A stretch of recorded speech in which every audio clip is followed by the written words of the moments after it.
नमस्कार शेतकरी मित्र, गेली 40 वर्ष पत्रकारिता आणि त्यानंतर 25 वर्षाहून अधिक काळ कृषी पत्रकारिता केल्यानंतर काळ खूप बदललेला आहे आणि काळाप्रमाणे बदलताना आज आम्ही शेती प्रगती समाज माध्यम वाहिनी सुरू करतो आहोत। एक पाऊल पुढं या अर्थानं ही वाहिनी आम्ही शेतकरी बांधवांसाठी घेऊन आलो आहोत। आज आपण कचरे हायटेक रोपवाटिका या ठिकाणी आलेलो आहोत। शिवाजीराव कचरे यांची ही 5 एकराहून अधिक क्षेत्रावरती पसरलेली रोपवाटिका खास करून भाजीपाला आणि फूल रोपांसाठी ही रोपवाटिका महाराष्ट्र, कर्नाटक, गोवा राज्यात शेतकरी वर्गामध्ये लोकप्रिय आहे। गुणवत्ता आणि नाविन्यपूर्णता यासाठी कचरे रोपवाटिकेचा लौकिक असून अत्याधुनिक तंत्रज्ञानासह सुसज्ज असणारी ही नर्सरी एक वेगळं दालन उघडून देते आहे। मी शिवाजी बाबुराव कचरे गेली 45 वर्ष आपण रोपवाटिका व्यवसायामध्ये आपलं काम आहे। माझे वडील कृषीभूषण श्री बाबुराव कचरे यांनी सांगली जिल्ह्यामध्ये 45 वर्षापूर्वी भाजीपाला रोपवाटिकेचा मूर्तवेड रवली। थोडंसं 1.5 एकर क्षेत्र होतं। स्टार्टला थोडंसं ऊसाच्या शेतामध्ये सरीमध्ये रोपं टाकली आणि ती थोडीशी ती लोकांना भागातल्या म्हणजे गावातल्या द्यायला चालू केली। त्याच्यामध्ये लोकांना कचऱ्यांच्याकडनं आणलेली रोपं त्याला उत्पादन चांगलं निघालं, गुणवत्ता चांगली, मार्केटला त्याला बाजारभाव चांगले मिळाले। ह्या ज्या देशी वाणावरती त्यावेळेला हायब्रिड व्हरायटी नव्हत्याच, हायब्रिड हा कन्सेप्टच नव्हता त्यावेळेला। नंतर आला ते इंडो अमेरिकन हिको हिने बियाणं आणलं हायब्रिडमध्ये। त्याच्यामध्ये मग शिस्तीन आम्ही ते जसं येईल ते त्याची गुणवत्ता चेक करायला लागलो, ते मार्केटला कुठल्या चालायला ह्याचा अभ्यास करून शेतकऱ्यांना हायब्रिड पण तयार करून द्यायला लागलो। मग त्यावेळेला सरीत टाकत होतो, लोकांच्यापर्यंत पोचलो बाजारामध्ये जाऊन। सरीत टाकत असताना मग परत वाफ्यामध्ये करायला लागलो। वाफ्यामध्ये केल्यानंतर मग ते गादी वाफ्यावरती आलं। गादी वाफ्याला आलं तर मग गादी वाफ्यावर त्याला मायक्रो स्प्रिंकलर आले। मायक्रो स्प्रिंकलर आल्यानंतर आम्ही ते थोडंसं ग्रीन हाऊसमध्ये करायला लागलो। ग्रीन हाऊसमध्ये करत असताना मग त्याला सीडलिंग ट्रे कन्सेप्ट आला। मग शिकण्यासाठी आम्ही बेंगलोरला गेलो, त्याच्यामध्ये सावरत गेलो, काळानुसार सुधारणा केल्या, मग त्याच्यामध्ये चांगलं यश आलं। मग चांगलं यश येत असताना मग ते नर्सरीमध्ये स्कोप चांगला आहे, परंतु लेबरचा मोठा फार प्रॉब्लेम राहिला। त्याच्यासाठी आम्ही थोडंसं 10 वर्षापूर्वी मी चायनाहून एक मशीन आणलं, बी टोकाचं मशीन। त्याच्यापेक्षा आता आम्ही नाशिकहून भारतीय बनावटीचं मी घेतलं, फार सुंदर, म्हणजे ॲक्युरेसी त्याची अगदी कोबी फ्लावर सारख्याला तर 100% ॲक्युरेसी आहे, मिरची सारख्याला 98-96% ॲक्युरेसी आहे। त्याच्यामुळे आमचा जे काय लेबरसाठी जे आमचा वेळ जात होता, कारण मोठ्या ऑर्डर याच्या मी ते वेळेत पुरं करू शकत नव्हतं। त्याच्यामुळे आता आम्ही घेतलेले ऑर्डर ज्या त्या दिवशी डिलिव्हरी देणं आम्हाला ते शक्य झालं आणि काळानुसार याच्यामध्ये आम्ही ऑटोमायझेशन जेवढं नर्सरी क्षेत्रामध्ये आणता येईल त्याचा आमचा प्रयत्न चालू आहे। ज्या वेळेला मी ते मशिनरी आणली त्याच्यामुळे वेळेला टोकणं व्हायला लागलं, ॲक्युरेसी त्याचं बी टोकाची ॲक्युरेसी चांगली आली आणि लेबरची बचत फार मोठ्या प्रमाणात झाली आहे। जर आम्हाला जिथं नुसत्या 50 बायका आम्हाला सीड टोकायला लागत होत्या, त्या माझ्या फक्त 6 माणसांच्या वरती आमचं ते 50 माणसांचं काम 6 माणसं झालं।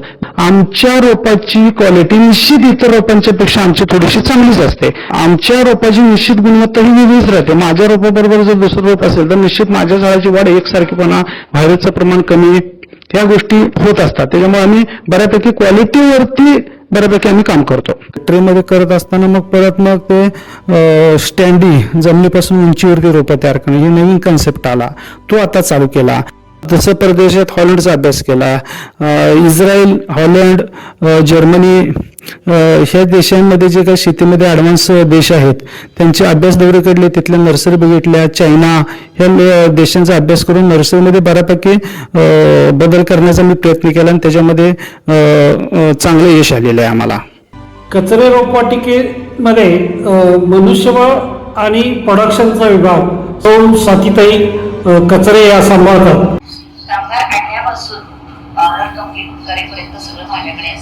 महिला 40 आहेत आणि जेंट्स 10। त्याच्यामध्ये 3 वर्ग आहेत, एक वयस्कर आहे, मिडियम आहे आणि मोठा आहे।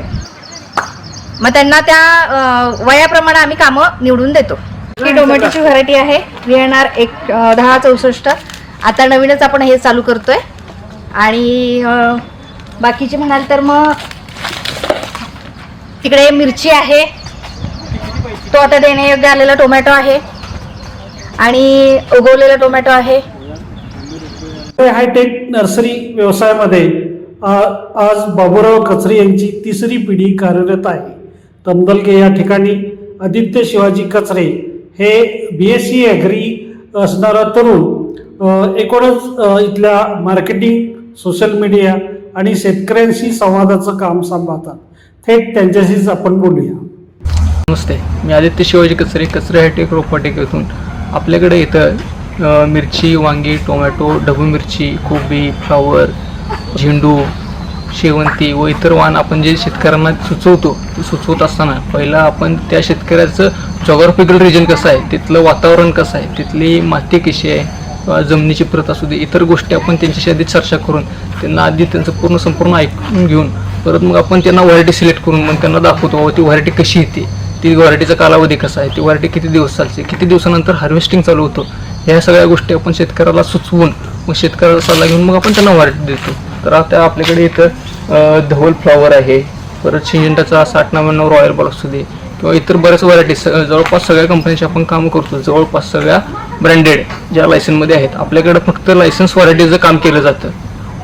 ज्या देशी व्हरायटी आहेत, देशी व्हरायटीमध्ये फक्त शिराव काटा आणि बिगर काटा गोलकुडची ह्या आमच्या स्वतःच्या व्हरायटी आहेत. भाजीपाल्याचे रोपं विकत असताना त्याच्यामध्ये मिरची, वांगी, टॅमॅटो, कोबीस, फ्लावर, ढबू मिरची याची रोपं करत असताना झेंडूमध्ये किंवा गलांडा, ॲस्टर, पपई, शेवगा याच्यामध्ये सुद्धा आमची स्पेशालिटी आहे. देशी व्हरायटीमध्ये आम्ही पूर्वीपासून सांभाळ ठेवलेल्या व्हरायटी आहेत त्याच्यावरती आमचं काम चालू आहे आता. म्हणजे ती पेर कशी चांगली देता येईल, लोकांचा आता कल देशी वाणाकडे पण वळायला लागलेला आहे मोठ्या प्रमाणात, की चांगली क्वालिटी, चवीला चांगली, ह्याच्यावरती कसं उत्पादन ते ज्यादा येईल आणि ती व्हरायटी मार्केटला चांगली कशी चालेल ह्याच्यावरती आता आमचं चालू आहे. नुसतं पैसा न मिळवता, पैसा तर मिळत गेलाच आम्हाला, पण पैसा मिळवत असताना लोकांचं कसं राहणीमान वाढेल, उत्पादन वाढेल याच्याकडे आम्ही बऱ्यापैकी लक्ष द्यायला चालू केलं आहे. शिवाजी कचरे आणि त्यांचे वडील बाबूराव कचरे यांच्या एकूण शेतीतल्या आणि नर्सरी व्यवसायामधल्या कार्याची शासनानं विशेष दखल घेतली.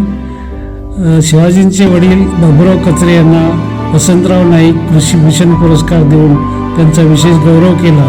त्याचबरोबर शिवाजी कचरे यांना कृषी पंडित पुरस्कार देऊन त्यांच्याही कार्याचा शासनाने विशेष गौरव केलेला आहे. एकूणच रोपवाटिक व्यवसायामधली यांची कार्यकिर्द खूपच लक्षवेधी आहे असं म्हणता येईल.